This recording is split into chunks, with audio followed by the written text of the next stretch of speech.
இச்சைக்கு சாப்பிட்டா அது பேய். இச்சைக்கு சாப்பிடக்கூடாது. சொல்லுங்க. இச்சைக்கு சாப்பிட்டா சட்டி காலி ஆயிரும். அல்லேலூயா. இச்சைக்கு சாப்பிட்டா பேய் இருக்கு. நியாயத்தை தானே. அல்லேலூயா.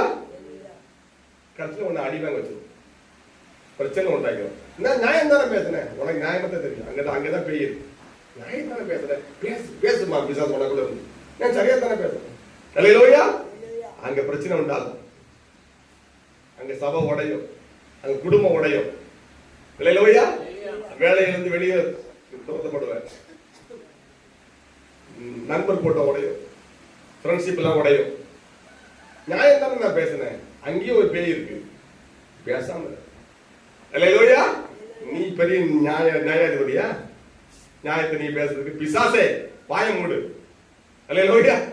ஆமா, அங்க ஒரு பிசாசு இருக்கு.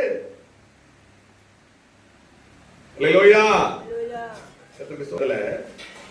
அவர் சொல்றாரு பாருங்க, நீங்கள் பலவித சோதனையில் அகப்படும் போது பிசாசு எப்படி அணைக்க வர விளக்க அப்படின்னா, சோதனை நமக்கு வருது. அல்லேலூயா.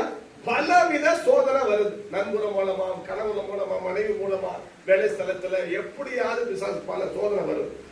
அல்லேலூயா. எதுக்கு சோதனை வருது? எதுக்கு சோதனை வருது?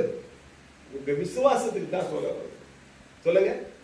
ஆண்டவர் மேல் இருக்கிற நீ வைத்திருக்கிற விசுவாசத்துக்கு தான் சோதனை வரும். ஏன்? இயேசு விட்டு உன்னை விலக வைக்கணும், விளக்க அணைக்கணும். அப்ப சொல்றாரு, இந்த சோதனைக்காக சந்தோஷப்படுங்க. வசனம் யாக்கோபு 1:2-3 என் சகோதரரே, நீங்கள் பலவிதமான சோதனைகள் அகப்படும் போது உங்கள் விசுவாசத்தின் பரீட்சையானது பொறுமையை உண்டாக்கும் என்று அறிந்து அது மிகுந்த சந்தோஷமாக எண்ணுங்கள். எதை சந்தோஷமா எண்ணணுமா? சோதனைய